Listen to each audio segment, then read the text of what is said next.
Hello and welcome to 360 Gamercast 180 for Tuesday, the 26th of September 2023. I'm your host, Webby360G, and joining me today is... Microsoft have had more leaks than I've had in my pants. It's number one Stuntmaster. Resident Trophy Whore, Mr. Peebs. And Bully Special Prize, it's Sensei Switch.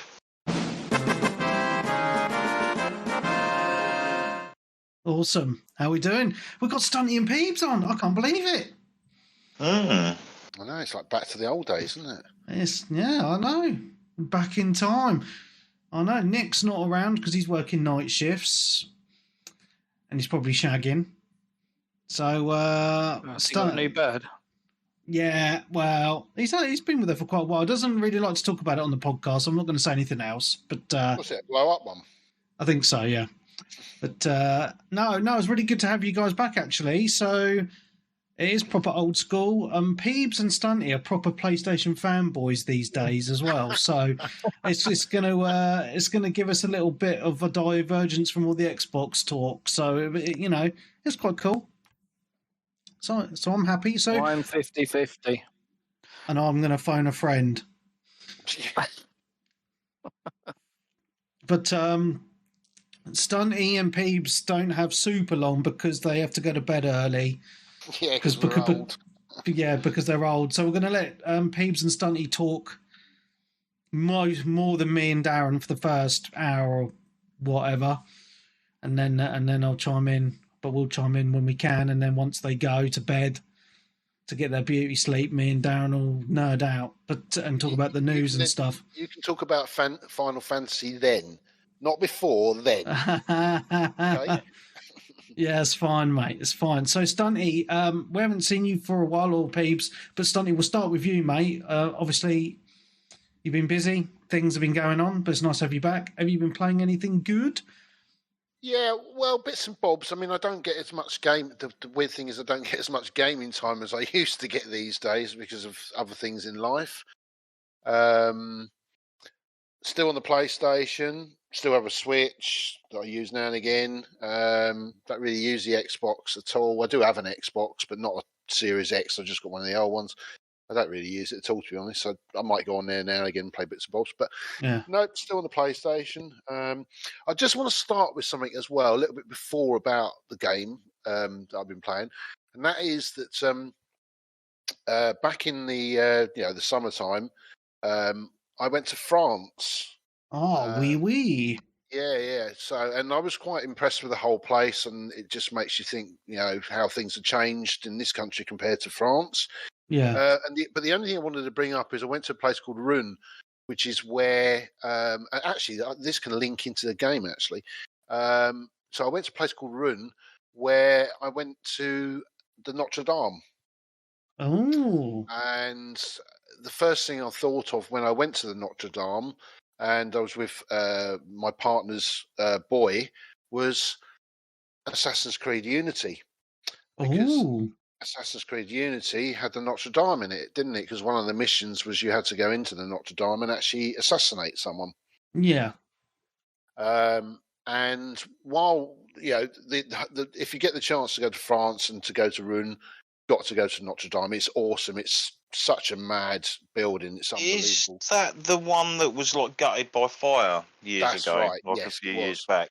Yeah, they've rebuilt it. It's still not finished actually. They're still rebuilding it. And I'd understand it was a huge job that. Yeah. The other thing as well is there's still bits inside that are still black from where the fire, that happened inside. Don't really know what caused it, to be honest. But it was quite. I remember it was all over the news, wasn't it? So because it was a major, because it's been around a hell of a long time, isn't it? So. And it's sort of quite a status symbol of France, isn't it, Notre Dame? So, because a lot of people always think of it for the Hunchback of Notre Dame. Yeah. Which was I was going to say, did you see the Hunchback? No, it was a bit of a myth. It's a myth, isn't it, that kind of thing? The one thing I will say about the place, though, it was very quiet. That was what I was really surprised about, considering it was August, it's summer holiday time. It was like completely different to what you get in England. You turn up, You just walk into the Notre Dame, you walk around, you walk out. Whereas if you did that in this country, you'd be in queues for hours. Yeah. There was just hardly anyone there. And that was the one thing with the whole of the place in Rouen. It was just really quiet. But the one thing I did do while I was there is my daughter just turned around to me and she goes to me, they got any like gaming shops here? I was like, well, I don't know really. I said, I'll have a quick look on Google. So I had a quick look on Google and you wouldn't believe it. I only found a gaming shop that was just about, I don't know, it's probably about 5 roads away from the Notre Dame, so it wasn't really that far. Oh, wow. And they had 2 shops, one across the road from each other. And these retro gaming shops were unbelievable. It's like, it put CEX to shame, as in like just how mad they were. I mean, you walked in to the first shop, you literally got cabinets full of SNES games. You name the console, they will have it. Wow.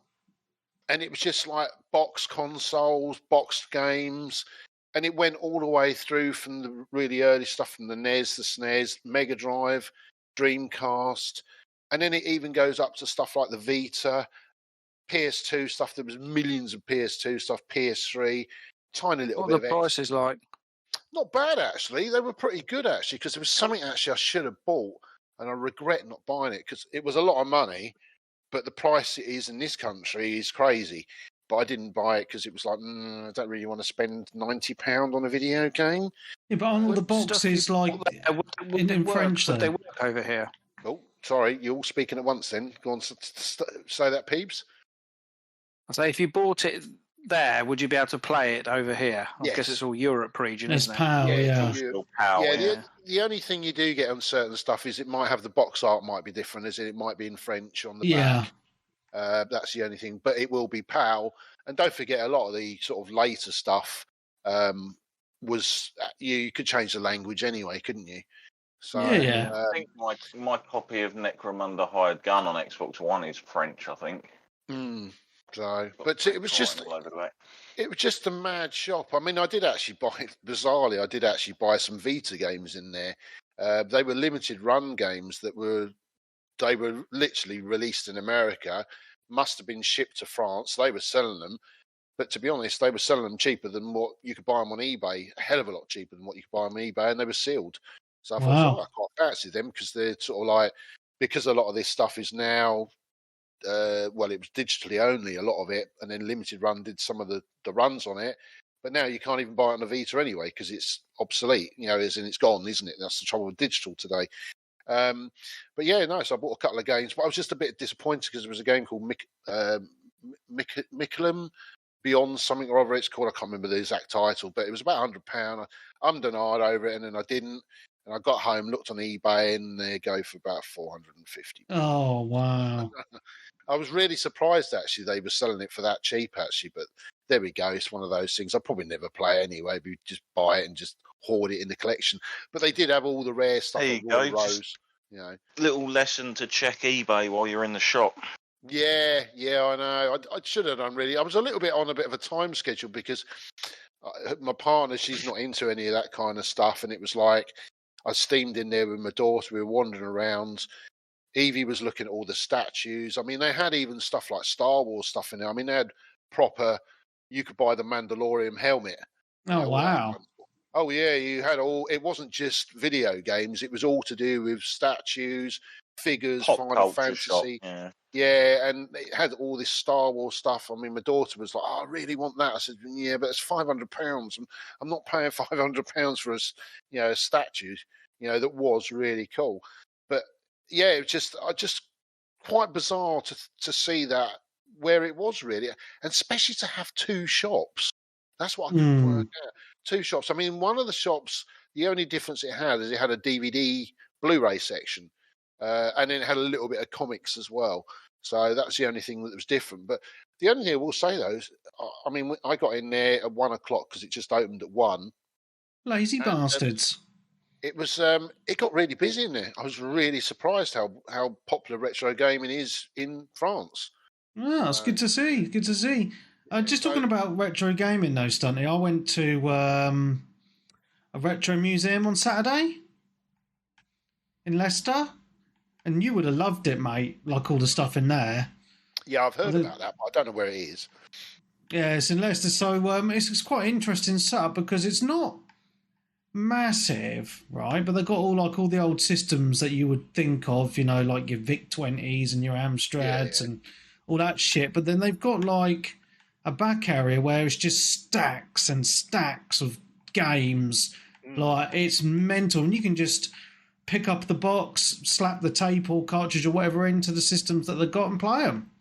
Cool. Really, yeah, man. They've got arcades and all that as well there, which is quite cool. Okay. Yeah, so it was about just under an hour from my house, and one of my colleagues from work was saying, "Oh, there's an event there." I was like, "Oh, it's under an hour. Fancy going?" So Gav, my next door neighbour, came with north me. of the M25. So it's not. What's his problem? What's that, mate? But Stunty won't go north of the M25, north of Watford. No. That's his trouble. He won't No. go. He gets a nosebleed if he goes past Watford. Oh, I don't know. I've got to go to Nottingham on Thursday, so I'm going to get serious nosebleed. Yeah. But no, I mean, definitely, I do live on the coast, so it is it takes quite a while just to get to one part of London, let alone to the top of London, to then go up to north. So Yeah. And everyone talks funny when you go further north as well. Yeah, they bloody do, mate. No, I agree. But no, it was really good. So normally it's only £7 as well. So Right.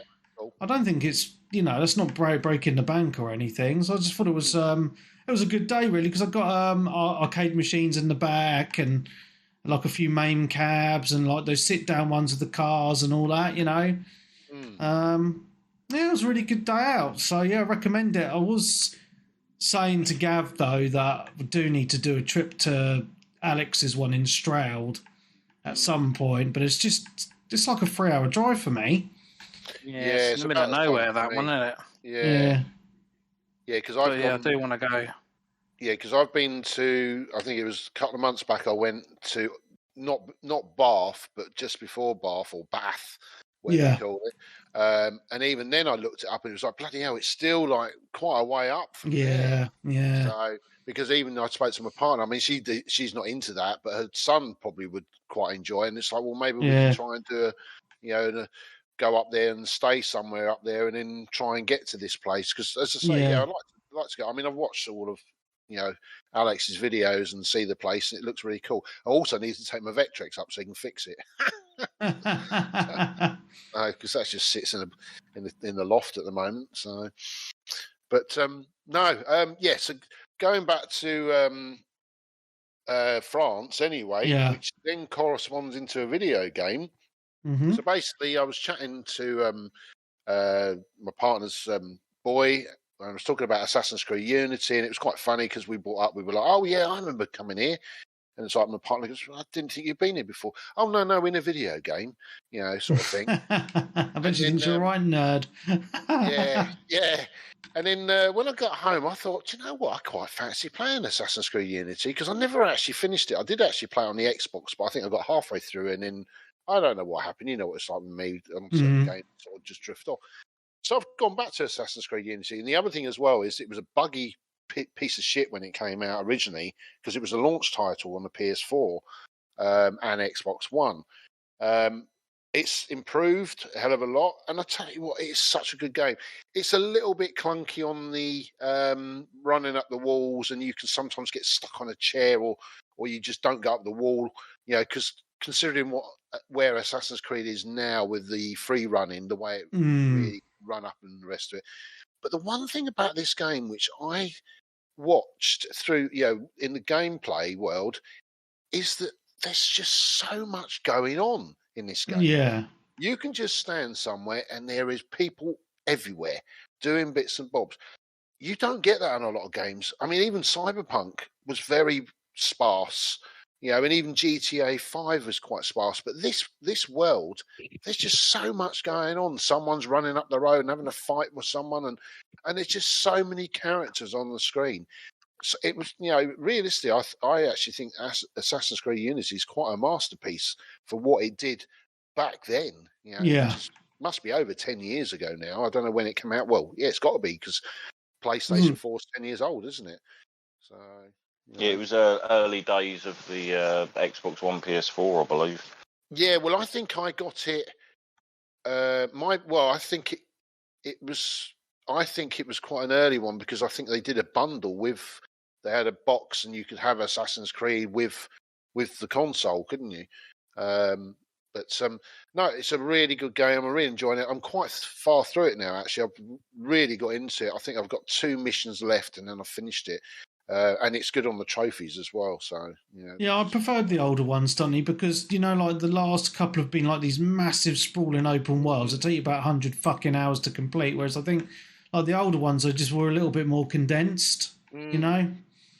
Yeah, and the story's quite good as well. It's quite interesting because it is. For me, it feels like a proper Assassin's Creed game. Mm-hmm. And I think the next one after that was Syndicate, and I think that was probably the same because that was London. I like Syndicate. Yeah, it was good. And then after that, they then sort of went to this big open world, and I think it lost a little bit of its Assassin's Creed, what it really was originally. I mean, I've been told the new one's supposed to be going back a little bit to its roots, Mirage. Yeah, that's out soon as well, isn't it? I think it's out like in a month or two. Yeah, I think it's next month. Yeah, next month. So, but that's the game I'm playing at the moment. My main game at the moment, Assassin's Creed Unity, and it's really good. But well worth picking up. I mean, you can pick it up for probably a $5, probably. Yeah, it's peanuts now to buy anyway. So, nice, mate. The next one, Peebsy. What we're doing a game at time, are we? Well, me and Darren are gonna. We'll just let you two go until you need to go, I suppose. Well, I suppose the big. Well, I've got a few, but I did complete on the PlayStation Dead Island 2. Is it 2 or 3? Yeah, 2. 2, isn't it? Yeah. 2. Yes, completed that and platinumed it. Right, can you just before you talk about this some more, right? Tell me, right, as someone who has always been an Xbox fanboy, Chivo whore, why you've been buying all these single player type games on your PlayStation instead of your Xbox? I know, because since Christmas time, I have bought. Obviously, back in the day when we was all like mainly Xbox, it was only exclusives I would buy on the PlayStation. But since Christmas, I have bought games that are available for both consoles, and I've bought Dead Space, the remastered. I bought the Castillo Protocol. I bought Resident Evil 4 and Dead Island 2, all available on Xbox, and I bought them all for PlayStation. Wow. I was just going through a phase where I don't know, I preferred the controller. I prefer the dashboard. It is a nice controller. I just felt a more immersive gaming experience. It just feels better. I don't know why. It's hard to pinpoint because obviously they're both pretty much the same. I don't know. The only thing that lacks probably on the PlayStation for me is probably it's a smaller community for me because there's only really Stunty I talk to on there. Yeah. A couple of lads, my brother goes on there, but we never really party chat with him. But I don't know. I don't know what we've said it before, but I think that the dash always looks crisper. The store always looks more like it's 4K compared to the Xbox store. Just little things like that. But yeah, it's when I'm buying games now, it's primarily my go-to to buy new games for, and I have even been contemplating picking up the new. Well, it's not FIFA now, is it? It's the EA Sports FC 24 or whatever they're bloody calling it. And I've bought them on Xbox since since 360. So I am tempted to go over and get that on the PlayStation as well. But I am currently playing the trial on Xbox. But Dead Island, really enjoyed it. Couldn't put it down really. It was one of them games, when you wanted to get home from work and you want to get on it. Really, really enjoyed it. I played it I played it primarily solo because I had no friends on PlayStation to play it with. But there are a couple of trophies for doing so many missions and reviving with co-op people, partners. Yeah. So I would just open my game up so that I was carrying on with my missions, but someone could join me. So I used to get random people drop in and out, so you could get your revives then. Drag them into danger, watch them go down. Brilliant. Cheers. But yeah, I really like that game. How different is Dead Island 2 to 1? Well, it's been a lot such a more long time since I played. Yeah, definitely. But there's quite a big. When did we all play? Because I think we did all Dead Island together, didn't we? That was on 360, wasn't it? Yeah, I'd say the biggest difference is it's not really open as Dead Island 1, because you kind of go from closed off area to closed off area. Yeah, that's it's right. quite strange the way they do it, isn't it? I suppose you kind of did in the first one, but obviously the hotel area was fucking massive, and the village was massive, and the compound was massive, but now they're kind of broken up into smaller areas. But I still think the small areas themselves are large enough, apart from, I'd say, the last one could be bigger that you go to. Is it co-op or like more than co-op? Oh yeah, four-player it's co-op. Four-player co-op, then, right? Okay, because I don't think because I remember playing Dead Island with you guys, and I think I don't know whatever happened, but you left me behind somewhere. I think it was on a certain chapter. I remember that, and I don't think I ever caught up with you guys again in the end. So I don't think I ever finished Dead Island because of that. But the first one wasn't 4-player, was it, or was it? Yeah. Yeah. Wasn't it? Yeah. It's been so long ago since I played Dead Island. And then they brought the other one out, didn't they? There was another Dead Island, Riptide. Yeah. I never played that one. It was decent. It did a few things slightly better. I just didn't like the story, or where a few of the characters sort of went with their motivations and stuff. Just didn't make sense. Wasn't it full of Australians as well? Riptide? Well, the first one. Unsure. Like I say, I can't particularly recall. No. But I remember, like we've said before, one of the Eurogamers I went to years ago, like when I think the Xbox One and PS4 and that were kind of getting revealed. It was either that one or the one before. But I remember playing a build of Dead Island 2 then. Wow. When it was with like the original studio, and it was basically like 4+ player co-op, and everyone was running around this giant sort of area, which was like a gas station, trying to find petrol tanks to fill up a vehicle to escape. Like to fill up the petrol tank. I vaguely remember that, actually. Yeah. So yeah, and then the game was obviously cancelled, and then it kept changing development studios, and then it came back, and I was like, you hear like certain stories, and I was like, I really want to like this game. And then when I actually bought it and picked it up, I honestly think it's one of my happy surprises of the year. I have to pick it up. It'll probably drop in price actually, because it's been a little while now. Yeah, a bit like there's a season pass out for it, so I think they are planning on doing sort of extra little bits of content here and there. It's not the same people that made the first one, then, is it? No, is this Dan Buster Studios that sort of picked it up? Don't know who they are. But I think it's had about 3 or 4 different developers work on it.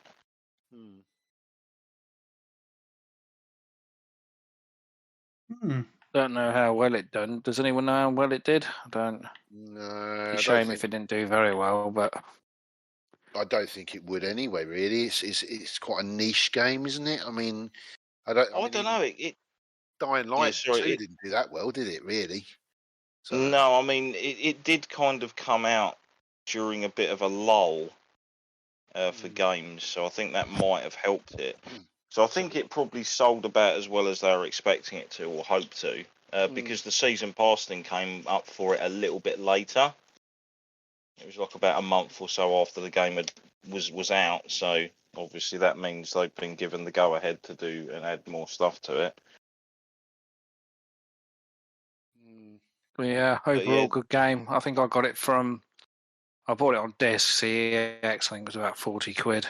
My brother wants to borrow it now, so sure it is now. I'm getting these PlayStation games, I'm buying them, and then my brother wants to borrow them.